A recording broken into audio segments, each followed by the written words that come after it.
these explosive details.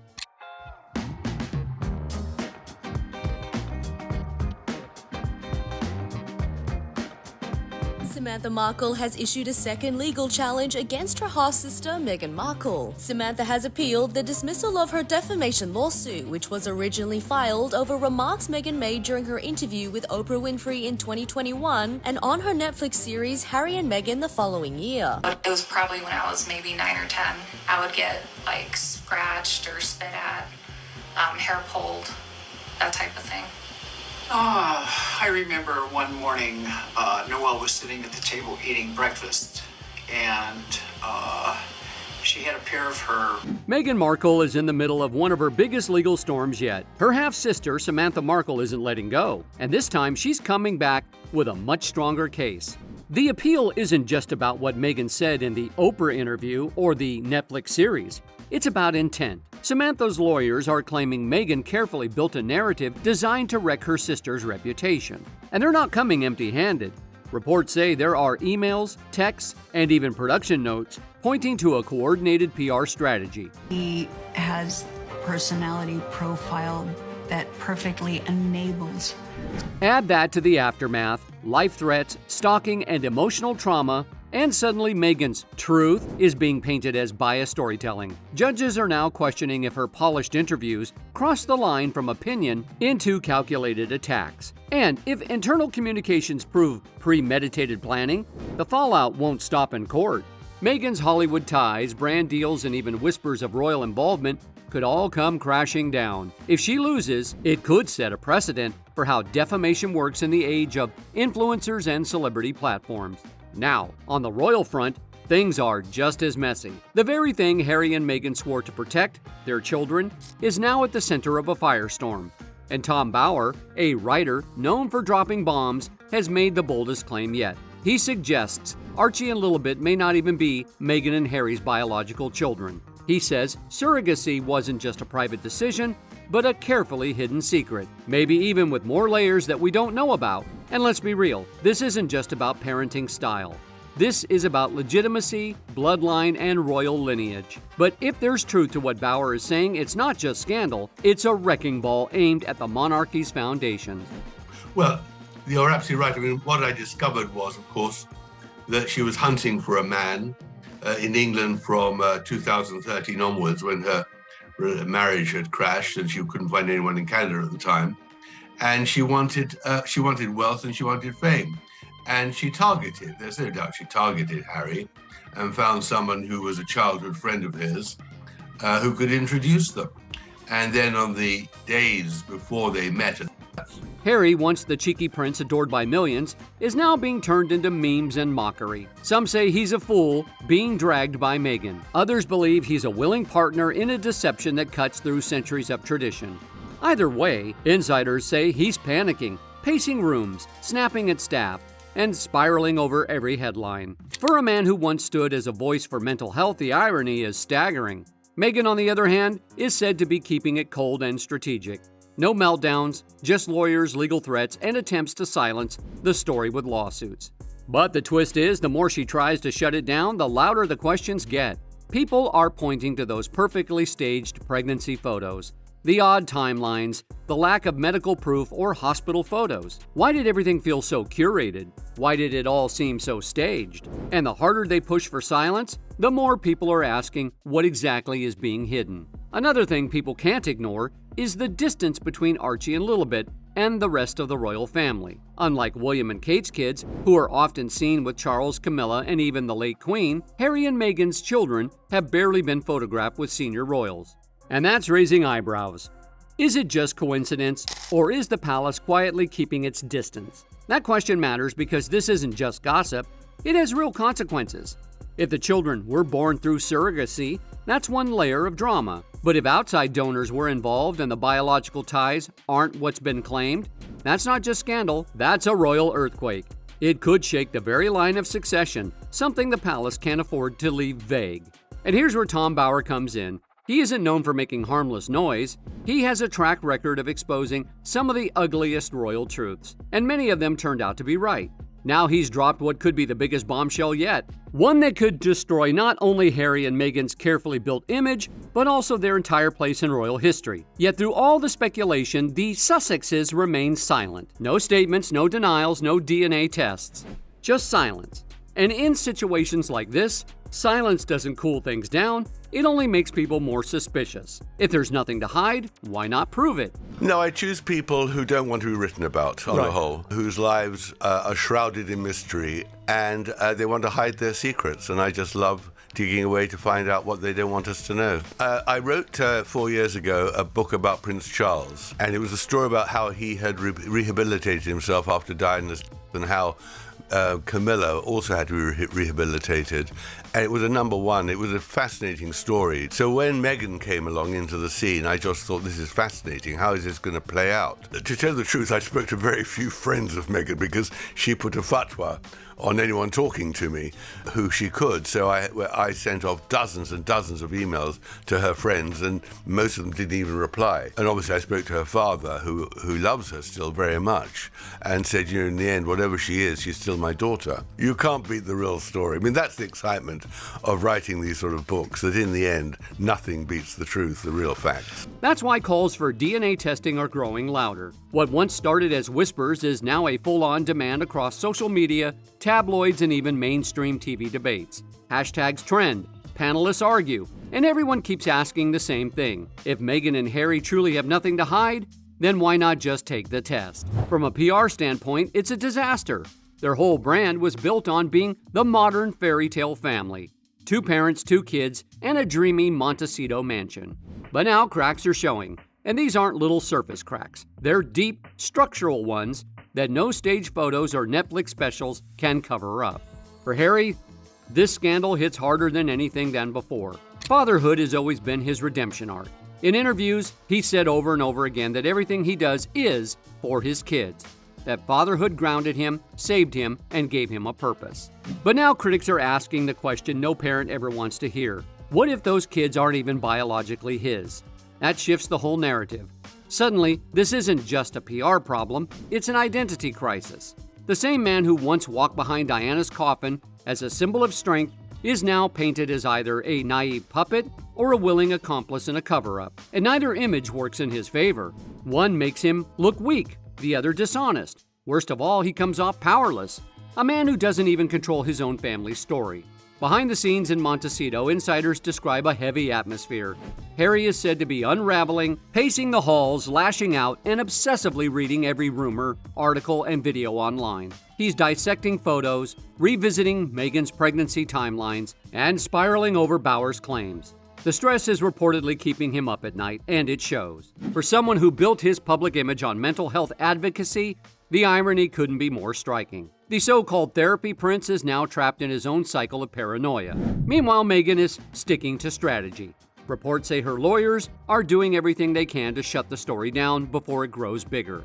Every cease and desist letter only makes the public more suspicious. Instead of silencing the noise, it adds fuel to the fire. People can't help but ask, why fight this hard to bury something unless there's a bit of truth in it? The silence from the palace has been deafening. No word from King Charles, no public photos with Archie or Lilibet, not even royal birthday greetings. Compare that to how William and Kate's kids are celebrated, it's night and day. People are asking if this is a coincidence, suspicion, or something the royal family has quietly known all along. One theory suggests the distance isn't punishment but protection. By keeping the children at arm's length, the monarchy may have been insulating itself from a scandal that they've always feared. If that's the case, this isn't just gossip, it's a royal reckoning. If the institution itself has doubts, then Archie and Lilibet's place in the royal lineage isn't a conspiracy, it's a crisis. The pressure on Harry and Meghan has gone way beyond curiosity. It's now full-on suspicion. Even respected journalists and longtime royal supporters are demanding answers. The question is simple. Will they take a DNA test? It might sound outrageous, but when every other route to the truth has been blocked, what else is left? They had every opportunity to be transparent, release medical records, clarify timelines, or simply offer proof. Instead, they've stayed silent with vague statements and legal threats. But in the court of public opinion, silence doesn't look like strength, it looks like guilt. And the damage may already be permanent. Harry, once admired for his rebellious strength, now looks like a man unraveling. Friends from his military days have reportedly pulled back, and insiders say he's become unpredictable, shifting between bursts of anger and eerie quiet. Those close to him whisper that he's lost his sense of self, not just as a royal, but as a man. Fatherhood was the one thing he held on to as his redemption, and now even that's under scrutiny. Meghan, meanwhile, continues her strategy of deflection. Her lawyers are busy drafting responses and sending out legal threats. But lawsuits don't solve moral questions. If anything, they fuel the criticism that the Sussex brand is built on control, not truth. And the public isn't forgetting. They remember the Netflix specials, the polished Instagram posts, the big speeches about authenticity and breaking cycles of pain. Now, when the couple refuses transparency about something as basic as their children's origins, the hypocrisy stings harder than ever. And still, the royal family stays quiet. No statements, no subtle gestures of support. It's as though the entire institution has stepped back, watching from the shadows. Instead, insiders say Charles has been told to keep his distance, that even appearing supportive could backfire if the rumors turn out to be true. Behind the scenes, whispers of contingency plans have started. Conversations about succession, about what happens if Archie and Lilibet are proven to be born through means not recognized by royal tradition. Would they lose their titles? Their place in the line of succession? No one knows, and the palace isn't offering answers. What's clear is that the fairy tale is collapsing. The image of a brave prince and a modern duchess building a new life outside the palace is crumbling under secrecy. And the more they dodge the truth, the heavier that burden becomes. In the end, it may all come down to one decision: take the DNA test or not. One path could silence the critics, the other guarantees doubt. Because questions about bloodline don't just fade away, they linger, they fester, and they define history. Harry and Meghan gambled everything on a story of freedom and honesty. But now that story is being rewritten by suspicion, silence, and the loudest question of all: who are Archie and Lilibet really? In Samantha's case, the claim is that Meghan knew exactly what she was doing. By portraying her half-sister as toxic or unstable, she opened the door for retaliation from loyal fans and online crusaders. If a judge accepts that framing, the stakes are huge. Yeah, so Meghan Markle's half-sister, who is, I believe, 16 years older than her, changed her last name back to Markle. I believe her legal name is Samantha Grant, when Meghan started dating Harry. During the Oprah interview, Meghan said that she hadn't seen her half-sister in about 18 or 19 years. And before that, it had been like 10 years since she saw her last. Meghan's half-brother and half-sister are from her father, Thomas Markle's first marriage. I don't know where my finger is here. And Samantha has always painted their relationship as being more close than Meghan has. Meghan has said she virtually grew up as an only child. Samantha said, no, our two separate households were very close. So as far as what this signifies, Samantha Markle has cozied up to several British tabloid reporters, giving interviews, selling a tell-all book. So you tell me what changing her last name to Markle signifies. Legal experts say it could even redefine defamation in the age of social media. If proven, it means celebrities can't just hide behind the excuse of sharing my story. There would be real consequences when their words spark real-world harm, especially against private individuals with no platform of their own. And where Samantha's claiming that Meghan Markle defamed her in the Oprah interview and in Netflix's Harry and Meghan docuseries the following year. Judge Honeywell determined that Samantha, quote, failed to identify any statements that could support a claim for defamation or defamation by implication, and said that Samantha merely disagreed with Meghan's opinions rather than statements of fact. Now, Meghan is famously estranged from her half-sister, half-brother, and their father, Thomas Markle. When Oprah asked Meghan about her relationship with Samantha, who had at the time written a tell-all book about her sister, Meghan said, I think it would be very hard to tell all when you don't know me. She added, I don't feel comfortable talking about people that I don't really know. And that is what Samantha was so fired up about. Meghan's attorney told media yesterday, we're pleased with the court's ruling dismissing the case. But Samantha Markle's attorney says that they're very... Meghan isn't just accused of saying cruel things. She's accused of utilizing her fame. The damage to Samantha, her lawyers argue, goes far beyond reputation. It's psychological. Mental health professionals are prepared to testify that she suffered severe trauma, PTSD, and ongoing anxiety directly linked to Meghan's public comments and the chaos that followed. Evidence reportedly includes therapy transcripts, medical diagnosis, and prescriptions, all meant to prove this wasn't a minor reaction. It was a full-blown mental health crisis that changed Samantha's life. But Meghan's team is even more worried about what comes next: discovery. If this case moves forward, she could be forced to turn over private communications, emails, texts, and production notes from before, during, and after those big interviews. That could mean correspondence with Netflix producers, Oprah's team, and even her own PR advisors. Samantha's lawyers want it all, not just to prove Meghan's words were false, but to prove she planned the entire narrative, that she knew her statements would spark controversy, damage her family, and that she and her team used that fallout to boost her brand. It was probably when I was maybe 9 or 10. I would get like scratched or spit at, hair pulled, that type of thing. I remember one morning, Noelle was sitting at the table eating breakfast, and she had a pair of her tennies in the middle of the living room. And Samantha started screaming at her to get her effing shoes out of the middle of the floor. That was the start of a tirade.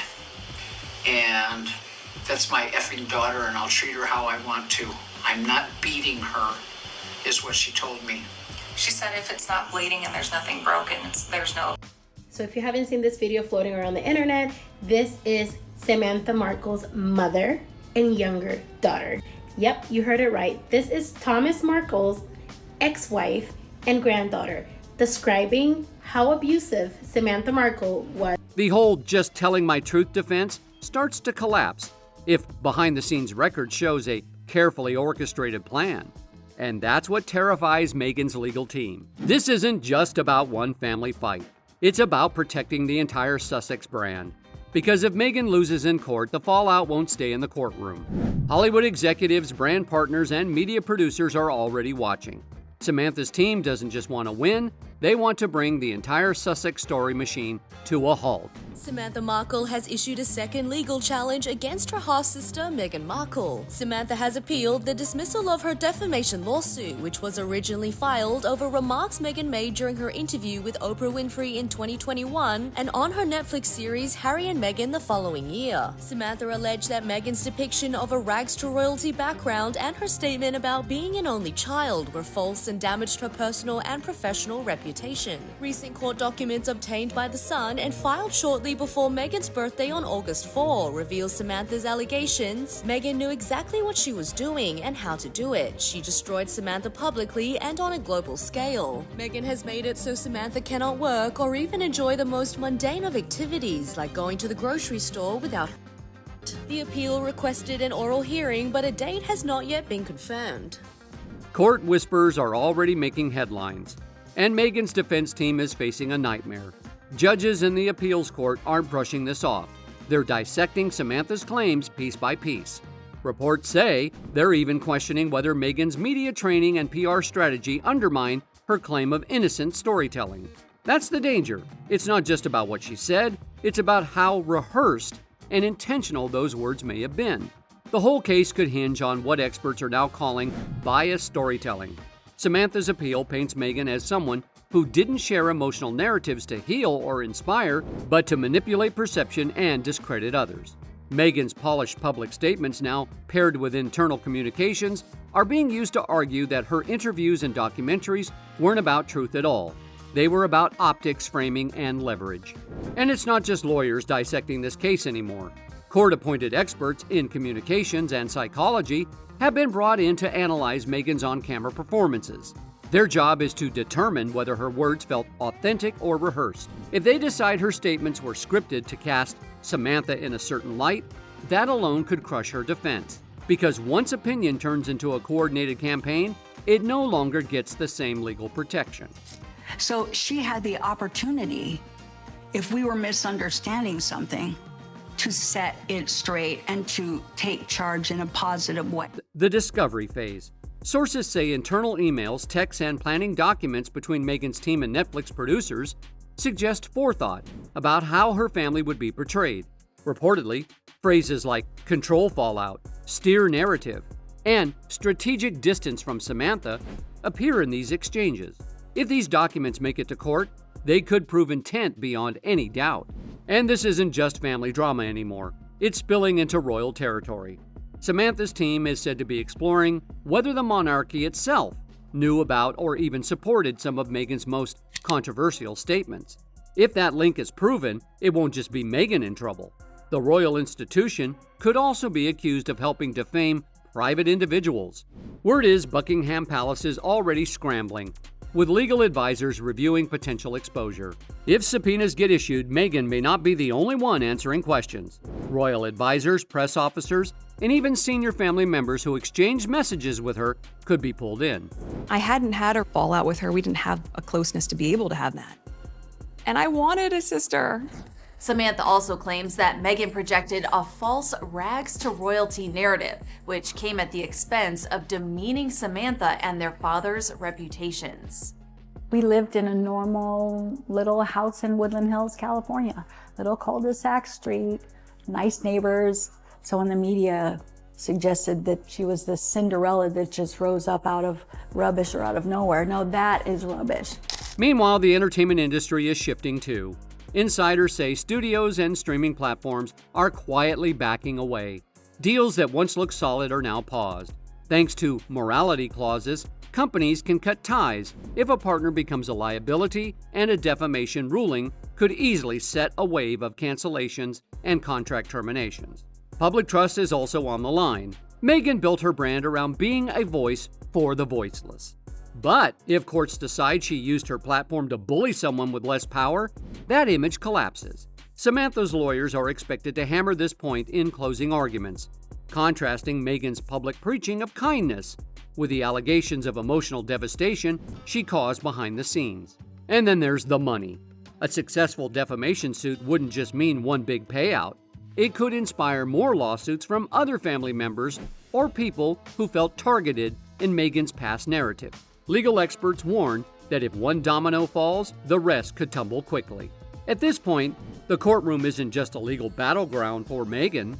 It's the stage where her reputation, her brand, and even her legacy are all being put on trial. So what do you think? Did Meghan knowingly use her platform to destroy her sister's reputation? Or is this all just another chapter of royal chaos spun out of control? And if those internal documents really make it to court, could this be the beginning of the end for the Sussex brand? Drop your thoughts in the comments. I want to hear from you. And don't forget to share, like, and subscribe for more tea, because this saga is obviously far from over.